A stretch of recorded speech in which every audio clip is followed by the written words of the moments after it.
Welcome to the Rethinking Humanity podcast, where we dive deeper into what makes us human and what causes us to thrive. I'm Lacey Delane. Hi, I'm Sonia Larea. And we are excited to have you guys for episode 11. It is November the 1st, and we are in Atlanta, Georgia, for those of you who are not aware. Sonia, how are you doing this evening? I'm doing good. I'm back in Atlanta for my travels. I am so happy about that. Okay, I just have to say. Oh my God, thank you. It's good to be back. It's good to be back. It was fun to be on the road, but it's living out of the suitcase is a little challenging. So I'm happy. Yay! Well, good. Are you feeling comfortable and kind of getting back into the swing of life in Atlanta? Yeah. I came back and I voted early. I voted on Friday. So that was awesome. And yeah, it was interesting. I mean, I kind of kept in touch with you, Lacey, through texts and different things. And I was on, we did a podcast when I was on the road. But yeah, I found that people are people all over the country. I saw beautiful parts of the country. Everyone was really kind. I think we all have the same needs, the same wishes. We all want to be healthy and happy. And yeah, I mean, that's kind of the goal. And that's why we're on this podcast, trying to get us all together. Yeah, I think we really are more similar than we are different, Do you go ahead? No, I said absolutely. I couldn't agree with you more. Do you have a favorite moment from your trip? I mean, you were gone for what, 2 weeks? No, a month. Oh, you were gone for a month? 4 weeks. Yeah, it went by. I know. Wow. Okay. I know, it's crazy. There were so many moments. Like, I tried to really appreciate. Here's what I did. I got to tell you, I haven't even told you this, and Lacey and I talk all the time. Yeah. Seeing some of the beautiful scenery, I did take some pictures, but sometimes I just wanted to enjoy the moment, like be in the moment and not feel like I had to, oh my gosh, I got to take a picture. Got to take a picture. Yeah. So that was pretty cool. And then I had some interesting conversations. I'm a big book reader, so I went to bookstores. And I love talking to the people there, about the latest book they're reading or their philosophy. So those were some interesting moments. And just, just doing the day-to-day life, I think it's kind of good to get out of your bubble sometimes. And, well, I'm telling somebody who wants to travel, who loves to travel. So that's true. That's true. Well, cool. I'm so glad that you went, and I'm so glad that you're back, obviously. and you got to learn what you did. I mean, it's a good time, and it's a good time for you to be back too, because with COVID. Now COVID is peaking. I know. And I have to say, everybody was wearing masks, and almost everybody. There's some areas not so much, but I'm really sad about that. Yeah, it's scary. I know that you're worried about it too. Yeah, I am. I mean, I've been a little concerned really since the spring about what the fall and winter was going to look like. And from what I've heard and seen online, the numbers are higher than they've ever been. Like, I think it was like the highest was like 4,000 cases a day during the lockdown. And now we're at like 9,000 or something. I mean, don't quote me on that, but it's much higher than it has been. And so that part, that's a little scary. I know. Everybody just needs to keep doing what we need to do. It's the masks, the social distancing, the making good decisions, not gathering, in groups for activities. We know what we got to do. So hopefully we're going to get it together. Oh yeah, absolutely. There are some countries that deserve big time kudos. 2 of them are Taiwan and Australia. Both of them have had 0 cases in the last 5 months. And that is a testament to their government, to them valuing what science says, and their people following suit with what they're, asking them to do as well. So kudos to them. And I hope that we can, kind of follow in those footsteps, because I would love for us, just like everybody else in the world, to be able to move beyond this. And so I hope, fingers crossed, that's on the horizon, for us. Yeah, speaking of government, we have an election in 2 Yes, days. yes, we do. That's kind of exciting. I got to be honest. Yeah, I think I've been a little numb about it. really. Yeah, and now I'm feeling excited. Like, obviously, I have no idea what's going to happen. And, everybody has their preferred candidate and who they want and what they want the outcome of the night to be, I'm sure. Or Hmm. most people anyway. I myself do. So I'm hopeful for that. But, regardless, it's not the end of the world, whoever Right, wins. right. We will survive. Could things, in each of our opinion, be better if one or the other won or didn't win? Of course. But I don't think, we're talking about some existential thing here that, we're all going to blow up and die if the other candidate that we don't want, Right, wins right, this right. thing. And so, yeah, I think that brings some comfort. I think when we really think about it, we're Hmm. very divided. The media likes us to feel divided, and to like to foster that. But reality check, we're going to be okay regardless of what happens. Yeah, hopefully, I agree with you. It's important everybody get out there and vote, but at the end of the day, we're one society that we have to move forward. Hmm. And we Yep. gotta be in the being mode, and we have to care about one another. That's the most important thing. Yes, 100%. You know what else is cool? Today is November 1st. Yesterday was Halloween. Some people are big Ooh. fans of that. Scary. Woo. And then today is Dia de los Muertos. And Yeah. Sonia and I have this common thread that we have lived in a Latin American country before, also speak Spanish, and have experience with Dia de los Muertos. And I don't know. I just think there's just I love the holiday, so I wanted to mention it. So, Yeah. what's been your experience with it? Well, I know of it. I don't think I have the intimate experience you do, but I did hear them talking about a exhibit that they've put up, especially with COVID, where they are actually showing, because they want to honor these people that have passed, and unfortunately, a lot of these you can't be with your loved ones because of the issue Mm, with COVID, and so they're actually right. having the number of individuals who have passed away, and it's sad, but at the same time, it is honoring those that got sick and aren't with us anymore. But I like your story. Tell us about your story in Guatemala. Yeah. So Dia de los Muertos is a Latin American holiday in which people honor the folks that have passed on in their lives in various different ways, which is what you're referring to. Hmm. Sonia, I'm not sure where you saw that, but it's kind of like a mixture of Dia de los Muertos and the COVID cases and the Right. folks who passed with COVID, honoring them. And Hmm. so, as much as like if you think of Dia de los Muertos, like Day of the Dead, you might think of like skulls and like what does that mean? It's actually really cool. When I lived in Guatemala, I actually lived very close to the cemetery in the neighborhood where I lived. And so on Dia de los Muertos, we did not have school. I was teaching English there. And I was like, I'm just going to go wander and just see what I can learn about this holiday. And as an American, someone who's grown up in an American culture, I was like, what a weird thing. People are going to hang out in the cemetery. Like, that's kind of weird. You know what I mean?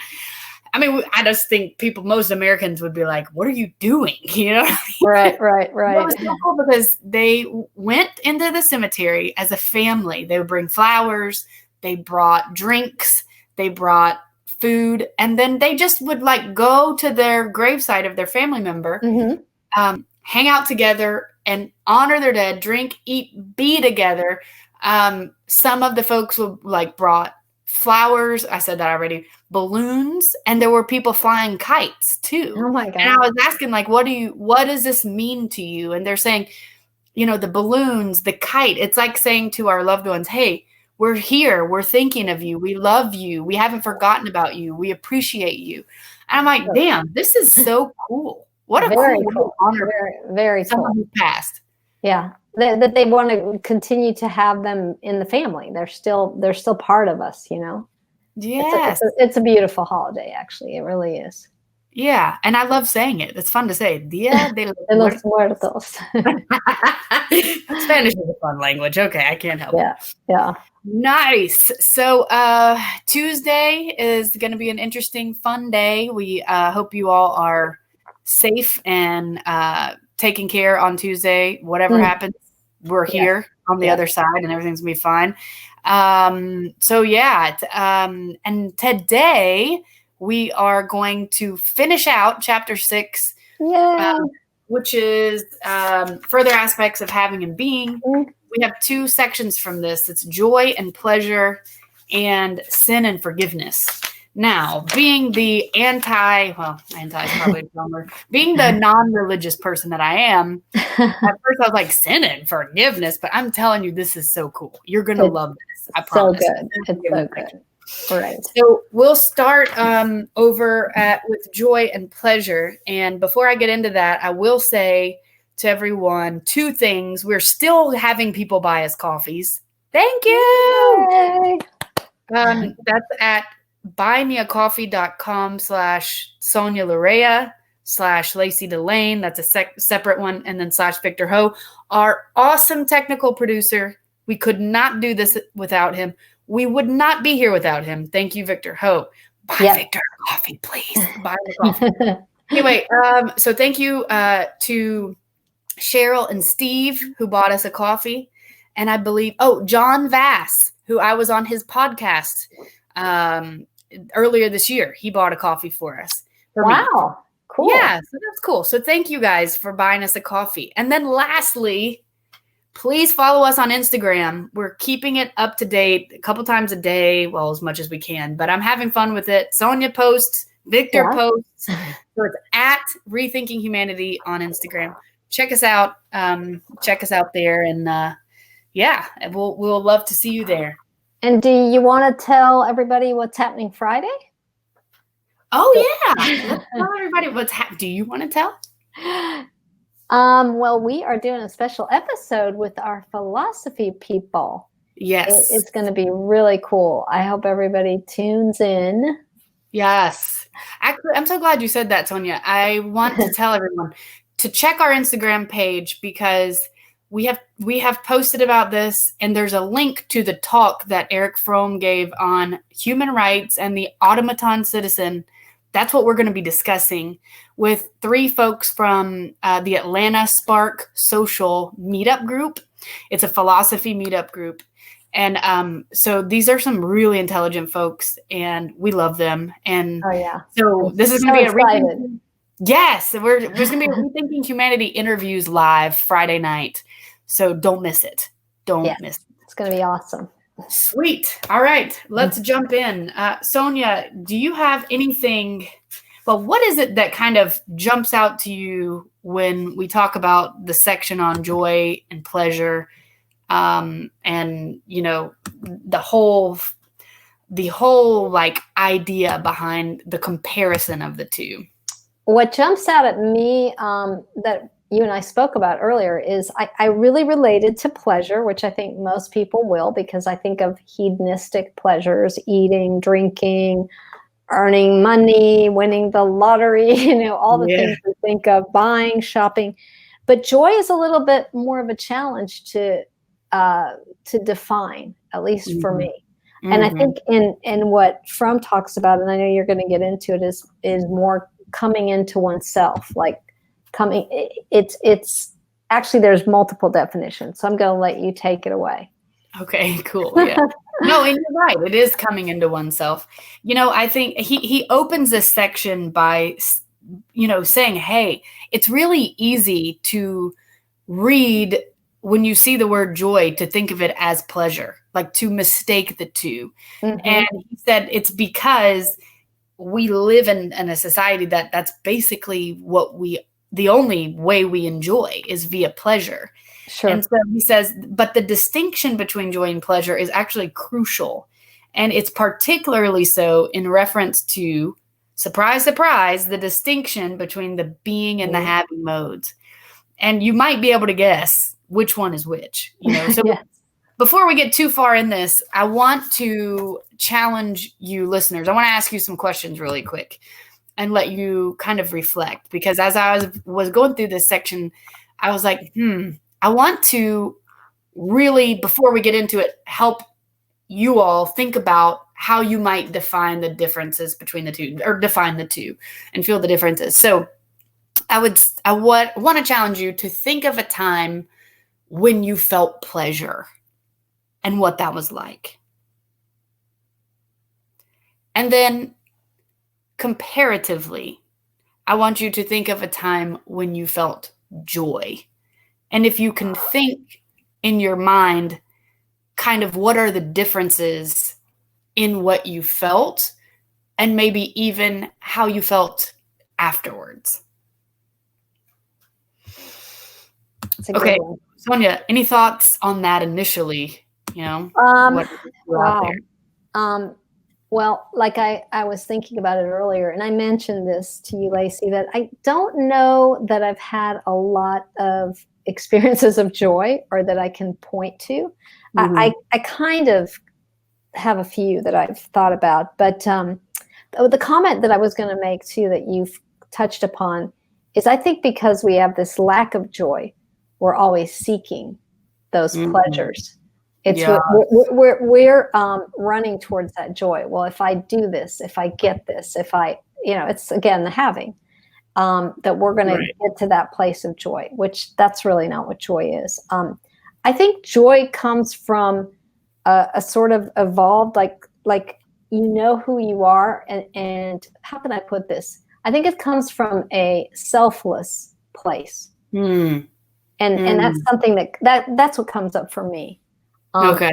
And I do believe, I'm sure that people can think of moments in their life, and I think there are moments, when that strikes you, that joy.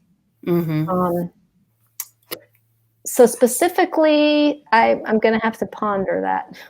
Yeah, no, and that's what I want us to do, just to think about it. I mean, I was trying to brainstorm myself, and when is a time that I felt pleasure? Okay, so there was this one time that I made out with this guy, and it was raining, and we were outside, and it was awesome. Okay, that was pleasureful. I mean, obviously, the word pleasure has this overly sexual connotation anyway, so it's very easy to go there. I think about that word, but also like when I drink my oat milk lattes, it gives me pleasure. Okay. And guess what? It ends. That at some point that pleasure ends, and then I have to go find it again. Right? Exactly. Exactly. So, but then I think about joy too, and I'm like, okay, so I'm like you, Sonia. I don't know that there's a lot of time in my life that I felt like joy, and a sustained joy. It's like a sustained happiness over time. I think that there have been recently, but only recently in my life. And I think that those times have happened or have come to pass because there are times when I knew that I was working towards a goal of like self-awareness and growth, emotional growth and well-being. And I had the tools, and I had the support, and I had, the things that I needed in my life to enable me to be there. And so it brought about like this sustained element or level of just peace and happiness. And, I mean, I think about before I started on the campaign, I was enjoying my job as a nanny full time. I was working out at the gym. I was very committed to my workout regimen and playing soccer a couple times a week. And I found joy in the fact that I was at point A and in my workout journey, let's just call it. And I was headed towards the goal of lifelong health, staying young and healthy as long as possible. But I didn't find joy. I didn't find happiness in like every day checking to see if I've lost weight or something. I found joy in the process, in the fact that I was doing something that was good for me in the long term. Does that make sense? Sure. Something that was sustaining. Yes, and similarly with my finances, similarly with paying off debt or saving money during that time. And so I think, and it points to what Fromm says about what joy is. He closes up this section by saying, joy then is what we experience in the process of growing nearer to the goal of becoming ourself. And so that, the goal of becoming myself is self-awareness, the health, emotional health. And so I think I really have experienced that. But I also think it says a lot that it's kind of hard. And it was only until recently, until I could point to joy in my life lasting. I think that says a lot. Don't you? Yeah, that's interesting. When you were talking, I also thought of something that I didn't think about earlier, is that I think also there's moments of joy when you're a child, because children we're not polluted with the same expectations, and you can be in the moment, can be that moment of, finding something outside in nature, or climbing a tree, or laughing. And I think a lot of those moments get lost as we evolve into society, and with the expectations and the roles that we have to do. And so that joyfulness that accompanies us, when we're potentially younger, is something to try to get back as you're going through life. And one of the things you're talking about is great, because you are in that growing experience, as you're describing, that is bringing you nearer to yourself. Yes. And I think that would be very much what Fromm would say is the goal for each person, to, give birth to himself. He said those exact words. Sonia, you said something earlier to me as we were discussing this section. You said, I feel like joy, though, also is something that is shared. It's something that, it's not just something that one person experiences on their own. What did you say about that? I'm going to tell you that. And I just thought of something too that is said in this chapter, where he says, joy is the fruit of giving up having, while sadness is the mood of one who hangs on to possessions. Oh, I love that. Yeah. Oh, that's good. No, I tried to remember a time. And when we were talking, I remembered when I was in college, I had a boyfriend. And I remember that it's so odd, because you wouldn't think of relationships in this case. I remember it was at the holiday, and I went to give him this small gift, but I remember feeling this incredible joy to give the gift with no expectation of receipt. He didn't have a gift for me, which I didn't care. I literally did not care. It was just in that sharing, in that moment of giving. I remember feeling this incredible, it was awesome. Like, it didn't matter. Like, there were no expectations, is the best way I can put it. I just was so excited to give. Yeah. So for me, that was like a sharing of pure, it was pure, like emanating from me, from my being, just a desire to make, to give. And it's not so much the material thing, but to just, be with this other person and in that moment. Yeah. But it's a rare moment that I felt that way. It's amazing. It's the act of loving, basically, of giving, to that. Absolutely. Yeah. I mean, and I think too, I think it says a lot about who we are as human beings, as a species. If in the idea that joy is not something that one experiences, generally speaking, alone. Because we are very interdependent as a species. And, whenever I'm like happy about something, I don't want to just keep it to myself, generally speaking. I got to tell somebody, this is so cool. Right. I think you're right. It's definitely is about the sharing, and about, being part of the collective, not just us as an individual. Yeah. I think joy is something that fades slowly but lingers long, and maybe it's less intense than pleasure, and pleasure ends more abruptly, and obviously is much more intense, that's kind of, the way I think about it. And I don't know. I don't know if that's helpful. Yeah, and I love the idea of not holding on to something, because if you think about it, we know that everything is temporary, right? Like there's nothing you have. Like you have flowers, they're going to die. They're going to go back to the earth. Meaning, you enjoy the bloom, but then there's that death, of the flower. Like that moment, you're not going to hold on to that forever, right? Right. And so I think I love the idea that if you're grasping onto something, you can't really experience the joy, because you're so much about the having. Yes. Instead of just being. Love that. That's so true. Oh, so good. So good.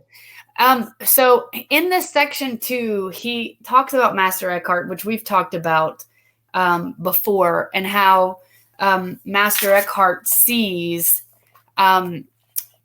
aliveness and pleasure and joy.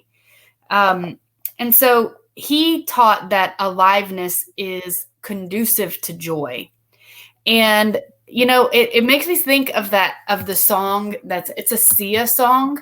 It's called It's the Greatest. And she says, the greatest, I'm going to be the greatest alive. And I think about that song and I'm like, okay, so the way for me to be the greatest is just me being alive, and Fromm talks about, when you're alive, it's not that you're always happy. We talked about this, I think, on the last episode. It's just that you're responding. You're just, you're responding. If that means that you're sad sometimes, you're depressed, that's called being a human being, and that's okay. And I just think of that song and I'm like, it encourages me to think that way, to live that way. Like joy is a part of just being alive and feeling alive. Yeah, it's part of, you're absolutely right. It's part of being alive. And it's the mood that accompanies what you've talked about being. Yeah, it's the glow they talk about that accompanies being. Yes. I love that. Yeah. He says too that pleasure is defined as the satisfaction of a desire that does not require activity in the sense of aliveness to be satisfied. So, and he also mentions that can be like high intensity, the social success, getting more money, winning the lottery, blah, blah, blah. So I think it's, like you said, very easy for us to think of examples of that. But I love the caveat here in the sense of aliveness, because, I think you can feel pleasure, but you can maybe not be fully present even while you're doing it. Does that make sense? Yeah. And I think that there's a part that they discuss here, which I think is really good. Let me see if I can find it. Joy, I'll tell you, because you said pleasure. Joy in sex is experienced only when physical intimacy is at the same time the intimacy of loving. Yes. And that's awesome, because obviously we know that you could just have the pleasure, but you're not necessarily having joy. Correct. Correct. Which, we I don't know how common it is that people have joy. I want them to joy in sex. It's probably not as common as it could be. I would love that it was, but I don't know that it is, And so he also says that, in order, sorry, this is not what I wanted to say, but they may have reached people may have reached a state of like feeling a peak, an achievement, by being, basically pathological, Right. But the passions that are driving them, the pleasures, are not leading them to greater human growth and strength, but on the contrary, crippling. So crippling. And so basically he's saying the reality is that when we seek pleasure, it actually does not cause our well-being. It doesn't cause well-being. It causes more strain actually on us as human beings. Yeah, I think it's again what we talked about earlier, chasing that pleasure, the hedonism is you're constantly chasing that. And I think if anything, that brings you down because when you're Yeah. not at that high, then you got to keep going, that compulsion, you got to keep looking for the next thing, the next thing. And I don't think you're feeling all the emotions you need to feel. Like you said, there could be sadness, there can be, struggles, but part of that is just being alive, and then it allows you to feel the joy. If you're Yes. constantly seeking that pleasure, you're Right. really becoming numb Yes. to life, Yes. I mean, he says the pleasures of radical hedonists, the satisfaction of ever new cupidities, the pleasures of contemporary society produce different degrees of excitements, but they are not conducive to joy. In fact, the lack of joy, you said this earlier, makes it necessary to seek ever new, ever more exciting pleasures. Mm-hmm. So the way that it's set up is that we keep chasing after this elusive thing. Mm-hmm. It's going to bring us joy, but it's actually causing us to kind of just keep chasing our tails. Sure. It's short-lived, absolutely. Yeah. And so then on the contrary, he says joy, this is a cool word. I like it. I hope I'm saying it right. Joy is the concomitant. I can't say it. You got it. Concomitant. That's it.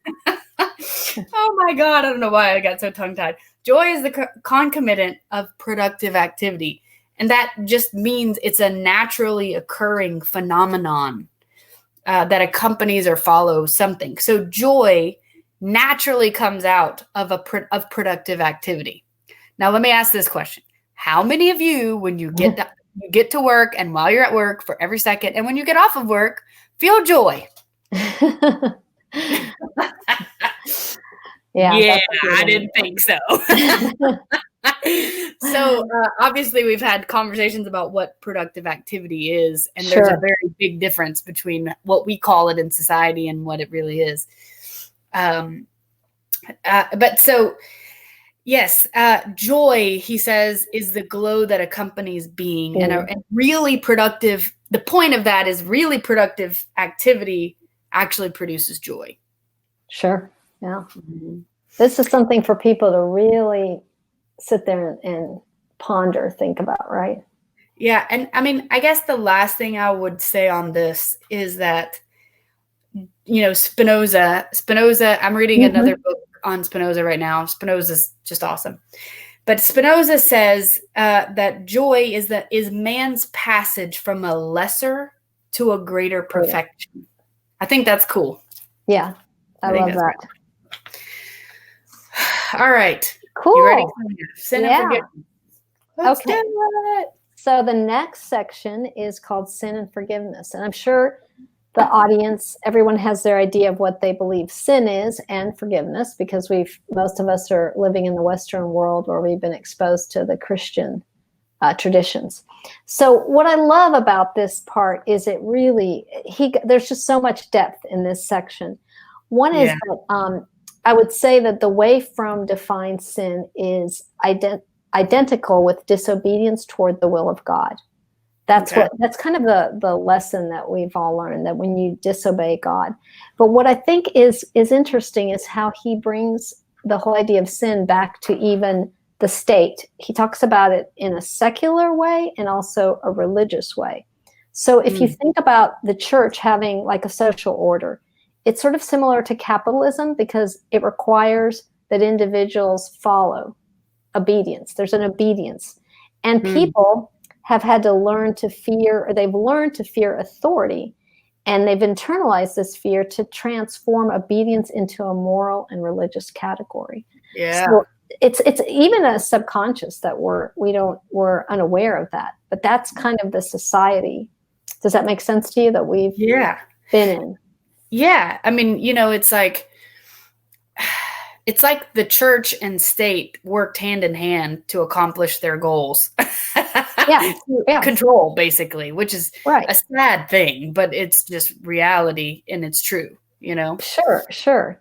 Yeah, the church needed the believers whom the states trained in virtues of disobedience. And they use the example of the family. Like when you have the child, you break the will of the child to follow the obedient parent. So it's this parent-child, relationship that you need to follow to in order for that child to grow up and function as a citizen of the state that needs to obey. Right. So because if you're going to be in the society, you have to be able to obey the authority, basically. And so it's not only this external thing that we learn, but we internalize it to where we feel guilty if we don't follow authority, you know? Yes. And that was mind-blowing to me. The first time I read that, I'm like, oh my gosh, I can relate to that because I spent several years in church. And so, it was mind-boggling. And, in that mode, in that way of approach, he says that our human center does not lie within ourselves, but in the authority to which we submit. We do not arrive in that mode. We do not arrive at well-being by our own productive activity, but by passive obedience to the ensuing authority and the approval from them. So with that, that's how we feel like we have arrived at some type of a well-being. Right. The comment you made, what I love, and we don't need to get into politics, but I'll give you an example. Just you could have any leader, but what happens is you have a leader that you have faith in, and that's where our security comes from, and we submit to that. Yes. And it doesn't have to be conscious. It's like a subconscious thing, but we live in that having mode of society where it says to the degree that we internalize the authoritarian structure of society, we're not even aware, but we're giving our power. We become a nobody because we're following that. Leader. Yes. Oh, sorry. I'm excited. Keep talking. Can you tell? You know already. So the other thing I love is Fromm quotes a lot of fabulous people in this part of the chapter that everybody should read, but Thomas Aquinas is a theologian that he quotes that says I love this, sin is the violation of human well-being. I absolutely love that. I love that too.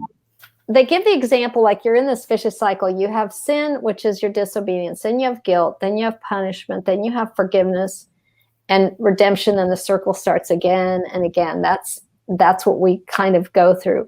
And that's in the being mode, by the way. You mean the having mode? I mean, the having. I'm sorry. You're right. Yeah. The having mode. But this is another cool part of this is they talk about, in case everybody's going to know the story of Adam and Eve, the fall, right? Yeah. That's just like a classic, irrelevant. If you're religious or not, you're going to know that story. So in the biblical story of the fall, Adam and Eve were naked and not ashamed. Why were they naked and not ashamed? They could not feel ashamed because they did not experience each other as strangers, but that they experienced each other as one. They weren't separate. Yeah. Where that story messes up is when they realize they're separate. Yes. So, I mean, you know the story, right? And so what I love about this, they talk about how when they face each other as separate human beings and they're isolated and they're selfish, and then this pain of being separate, which they define in theology as hell, which is unbearable for us. I absolutely love that definition because I think that's really very truthful, that when we're separate as human beings, that's when we suffer. Yes. Love it. Yes. I think it's very interesting how you can look at the story of Adam and Eve in two different ways. And he talks about that in this section, as you just did, either, in from the having mode lens, which is, the disobedience to God's command. And then thus the punishment because of sin, the wrongdoing, the disobedience. And then this way of looking at it, which is basically the fact that the two are separate from each other, and that being a hell in itself. And And, in the being mode of existence, the way we look at sin and forgiveness, or really it's sin, is the sin is the fact that we're disconnected from each other, that we aren't able to be together. And it's this estrangement that we have with each other that has not been resolved. Right. And it's it's overcome by, unfolding of reason and love, and by coming together and wanting ourselves with others. Right. In the having mode, it's like you said earlier, the vicious cycle. It's overcome by repentance, feeling guilty, saying sorry, and doing it all over again, right? Which I don't know where you get at, Exactly. in that mode. But anyway, but in the being mode, the non-authoritarian structure, it's like, hey, you're estranged from each other. You're, and you don't want to be. Bring yourself together again, and then you can get over this sin. Right. This is the line that I want to read you that I just absolutely love. It says, they feel the deepest shame there is, the shame of facing a fellow being nakedly, in quotes, and simultaneously experiencing the mutual estrangement, the unspeakable abyss, which I love that, the unspeakable abyss that separates each from the other. Ooh. See, that's super powerful. And you're absolutely right. That's what we're trying to, that's the sin, that's the hell. And then the only way to save ourselves from this hell is to leave the prison of our egocentricity, to reach out and to one ourselves with the world. Yeah. If egocentric separateness is the cardinal sin, then the sin is atoned in the act of loving. And I absolutely love this, because the word atonement means at one. Yes. And, that is so cool. Absolutely. That is so cool. And to think all of the manipulation and guilt that has been used by religion in the past, of like, you're horrible, you need to repent, blah, blah, blah, you're terrible. And really it's like, hey, yo, we just want to be one with each other. Let's fix that. How do we do that? We just want ourselves with each other, and we love each other, and that's it. There's no need for punishment and hell and, guilt and manipulation and shame and all that stuff. That's not necessary. We just, let's don't be separate anymore. Okay. And if we think about it, why is that? It's because, as we talked about earlier, the state, this is a way that you have control over individuals. You have this cycle that is repeated over and over again. Yeah. And this separateness that we've lived through, and people, I think, internally know that that's a painful thing, but I don't think we have, like you're saying, the self-awareness to work towards where we need to be. Mm-hmm. And that's what's so powerful about Fromm's message when he talks about the being and the having. Yeah. He really hits the nail on the head with this. Yeah. I think these two sections, honestly, of this chapter, I don't know, I maybe said that in another episode, but gosh, these two sections are so, so, so powerful. And I especially love him talking about how the state and church work together, the conditioning of us as citizens in the society. I know that's so negative and sounds like so bad, but we got to face reality of problems before we can fix them. You know what I'm saying? Yeah, you have to identify absolutely what, the world, what we're living in, and why, and how we've gotten to this place. The other part that's a quote here with Thomas Aquinas that I absolutely love. It says, as work of restitution, the fact of salvation appears necessary as the regaining of the lost oneness, as the restitution of the supernatural oneness with God, and at the same time, the oneness of men among each other. Ooh. That is so, it actually is completely opposite from the message I think we've heard typically through religion. Isn't that the truth? Isn't that the truth? And the values of our society, which are individualism, be independent, do it on your own.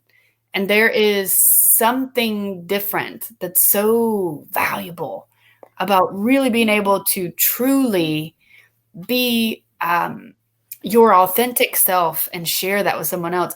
That reminds me of a little definition that I wrote in here. Oh, that I wanted to share. This is cool. So as I was reading through that section and just kind of making notes, I was like, how would I define aliveness? Mm-hmm. And my definition of it would be when you are genuinely, openly, fearlessly relating to others and yourself. Beautiful. Love it. Yeah. And it's like fearlessly, because look, you're not going to like some of the shit that you see.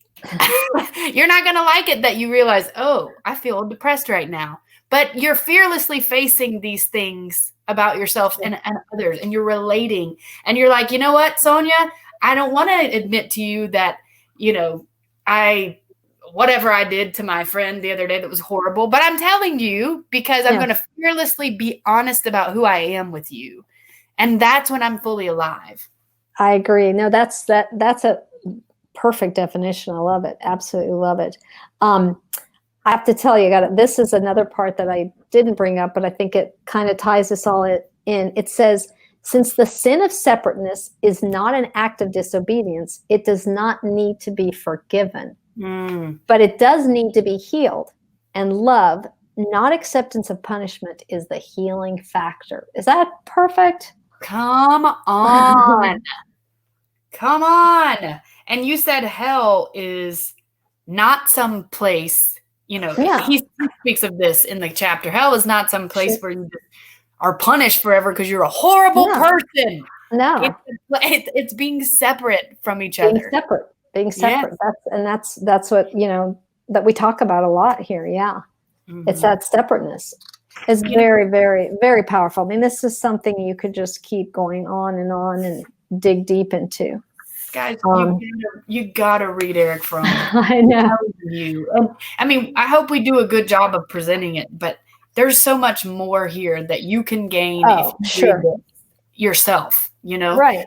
So do it, please. Right. And he quotes so many people that you could even go and look at their works, because he does quote other wonderful authors and theologians. So I highly recommend looking at it. Yes, 100%, guys. I think you will not be disappointed if you do. So please do. Wow, that was good. The next section of this book, Sonia, it's part 3. It's called The New Man and the New Society. Don't freak out, people. We're not talking about some crazy shit. Just relax. But he talks about basically solutions. How can we solve the problem of living in a society that is so driven by the having mode? And so we're transitioning to a little bit of a different section, and as we go into our next few episodes, which is exciting. But this has been, this section, the last 3 episodes have been, such good stuff. Oh yeah, it's really, and I'm excited to get into the next part too, because he's just phenomenal. What can I say? I know, Lacey, you want to date him, but I would love to date this man. Can he just please reincarnate as someone else, or come back to life and be my age, please? No, we were actually, going back to the hell thing as we close up.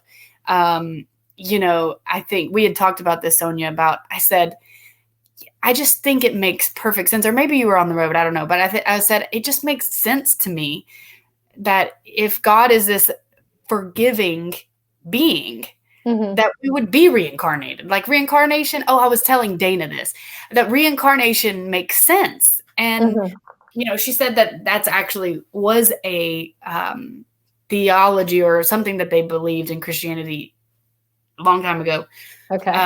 But all that to say, I think the forgiving, loving God that many people speak of, it would make sense that something like reincarnation would make sense in the eyes of the way that they bill and present God. So, Right. interesting. I'm just throwing that out there because I thought Right. that was who I talked about that with, but it wasn't. Well, I will tell you, and we don't have to get into the whole, because I know we're finishing up to religion, but I will tell you what's resonates with me that he talks about is I think in our world, we tend to see God as a separate thing. And I think when Fromm talks about the concept of it and the concept of the human being is you're one, you're one. It's not this separateness. And that I can relate to, like with nature, with human beings. It makes a lot more sense instead of sort of this, figurehead. Yeah. Of which he, says he's against of us following a leader. So that aspect of his thinking, it resonates with me. So, but anyway, read Fromm. He's awesome. Yes, agreed. Thank you guys for listening. It's been fun. I think this has been really fun. I hope you guys have had fun. Don't forget to follow us on Instagram at Rethinking Humanity. Follow Sonia also on Instagram at Larea Sonia. You can follow me too. Definitely. Yeah, and Victor, of course. But just buy Victor a coffee, please. Buy me a coffee.com/Victor Ho. Just buy him a coffee. And tune in on Friday. It's going to be so cool. Live on YouTube Friday at 8:30 Eastern Time. We will be talking about Fromm's talk on human rights and the automaton citizen. Join us, and you guys stay safe. Stay calm, no matter whether your candidate wins or not on Tuesday. Everything's going to be all right. All right? And wear a mask. Yeah, wear a mask. Peace out, guys.